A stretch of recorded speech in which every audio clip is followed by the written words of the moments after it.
नमस्कार, आप देख रहे हैं राम की रिपोर्ट। रूस और यूक्रेन के बीच छिड़े युद्ध को 24 फरवरी को 3 साल पूरे हो जाएंगे। यूक्रेन के बहुत से हिस्से पहले ही मलबे का ढेर बन चुके हैं, लेकिन ये उसकी जीवटता ही कहिए कि वो अभी भी इस युद्ध में टिका हुआ है।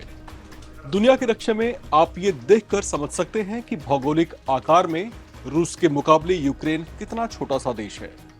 इसे देखकर आपको ये अंदाजा लग ही गया होगा कि रूस और यूक्रेन के बीच चल रही जंग ऐसी है जैसे किसी हाथी से कोई चींटी लड़ रही हो।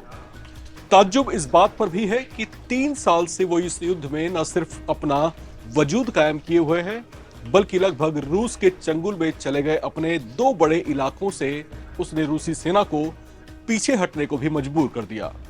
वो और बात है कि इस युद्ध में जैसे कि चर्चाएं रही हैं, अमेरिका समेत कुछ यूरोपीय देश मिलकर यूक्रेन को बैकडोर सपोर्ट दे रहे थे। इसी वजह से वो रूस के साथ इस जंग में बना रहा। अमेरिका में सत्ता बदल चुकी है और राष्ट्रपति डोनाल्ड ट्रंप की नीति यूक्रेन को लेकर अलग तरह की दिखाई दे रही है।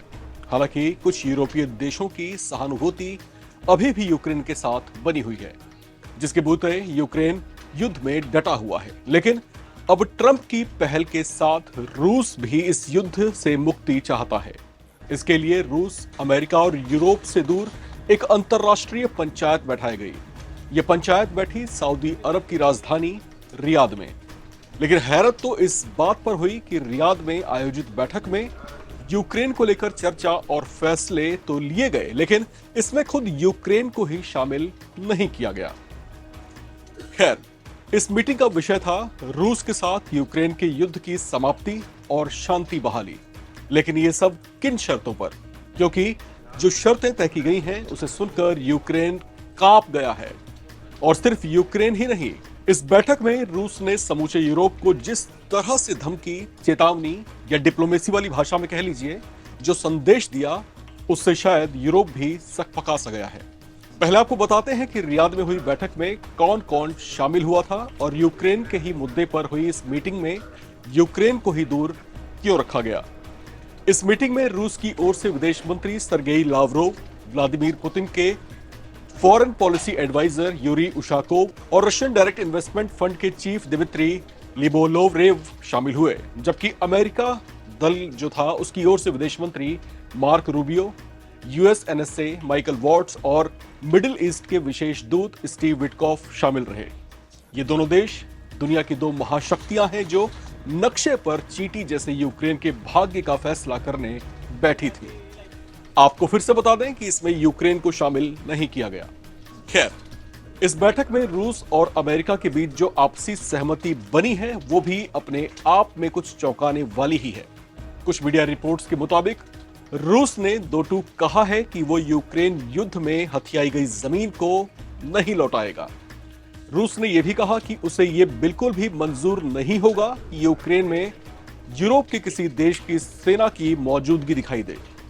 क्रेमलिन के प्रवक्ता दिमित्री पेस्कोव ने एक मीडिया ब्रीफिंग में यह भी कहा कि रूस यूक्रेन के यूरोपियन यूनियन में शामिल होने के खिलाफ बिल्कुल भी नहीं है, बशर्ते उस पर किसी तरह की आंच न आए। रूस की ओर से यह भी कहा गया कि यूरोपियन यूनियन की वो अपनी सुरक्षा के लिए खतरा नहीं मानता। हालांकि जहां तक बात नाटो की है, जिसमें शामिल होने के लिए यूक्रेनी राष्ट्रपति ज़ेलेंस्की लंबे समय से छटपटा रहे हैं, उसे लेकर रूस का कहना है कि नाटो यूक्रेन में किसी भी गतिविधि को वो बर्दाश्त नहीं करेगा, वो उसे खतरा मानेगा। रियाद मीटिंग में अमेरिकी प्रतिनिधियों की ओर से कहा गया कि दोनों देश जल्द से जल्द राजदूत अपॉइंट करेंगे। यूक्रेन मुद्दे पर शांति समझौते के लिए दोनों देश टीम बनाएंगे। अमेरिका ने कहा कि बैठक का मकसद होगा युद्ध को स्थायी तौर पर खत्म करना। अमेरिका ने साथ ये भी कहा कि शांति बहाल करने की कोशिशों में किसी न किसी तरह यूक्रेन और यूरोप को शामिल किया जाएगा। उन्होंने कहा कि हम ऐसा हल निकालेंगे जो युद्ध से प्रभावित हर पक्ष को स्वीकार हो। अमेरिका ने यूरोप से भी अपील की कि युद्ध के बाद शांति बहाली के बारे में विचार किया जाए और यूरोपीय देशों को रक्षा पर खर्चे को रोकना चाहिए। अमेरिका की इस बात को स्पष्ट संकेत माना जा रहा है कि उसने यूरोपीय देशों को आगाह किया है कि वो यूक्रेन को युद्ध के लिए प्रत्यक्ष या अप्रत्यक्ष आर्थिक सहायता रोक दे। इन फैसलों को लेकर कुछ थिंक टैंक्स का यह भी कहना है कि यूक्रेन को निष्क्रिय करने की योजना तैयार कर ली गई है, लेकिन अगर ये वाकई किसी अनरिवील्ड प्लानिंग का हिस्सा है तो फिर इससे रूस और अमेरिका के क्या स्वार्थ जुड़े हो सकते हैं। जहां तक बात रूस की है, यूक्रेन से छिड़े युद्ध के बाद जिस तरह से लगभग समूचा यूरोप यूक्रेन के समर्थन में एकजुट हो गया था, फिनलैंड और स्वीडन ने नाटो में शामिल होने के लिए दशकों पुरानी अपनी तटस्थता को छोड़ दिया था और बर्लिन ने सोवियत संघ और रूस के प्रति अपनी 5 दशक पुरानी जर्मन नीति को त्याग दिया था। इन सब से रूस पर आर्थिक और भू राजनीतिक नजरिए से बड़ी चोट पहुंची है। लिहाजा रूस अब इस मुद्दे पर यूरोप को उसकी हैसियत दिखाकर यह साबित करना चाहेगा कि रूस को किसी भी तरह के दबाव में लेना मुमकिन नहीं है। जबकि अमेरिका की नई सरकार के मुखिया डोनाल्ड ट्रंप, जो अमेरिका फर्स्ट की नीति पर चलते दिख रहे हैं, उन्होंने तो यूक्रेन के राष्ट्रपति का ही ये कहते हुए मजाक उड़ा दिया कि एक कॉमेडियन उस युद्ध पर यूएस से $350 बिलियन चाहता है जिसे जीता नहीं जा सकता। उन्होंने जेलेंस्की को तानाशाह भी कहा है। इससे संकेत साफ है कि ट्रंप यूक्रेन में सत्ता परिवर्तन चाहते हैं जिसका नजरिया प्रो अमेरिका हो। क्या यह ट्रंप की चाल हो सकती है कि रूस की सरहद के पास बेशक सीधे ना बैठा जा सके, लेकिन कम से कम यूक्रेन में एक ऐसी सत्ता हो जो अमेरिका के इशारों पर काम करे?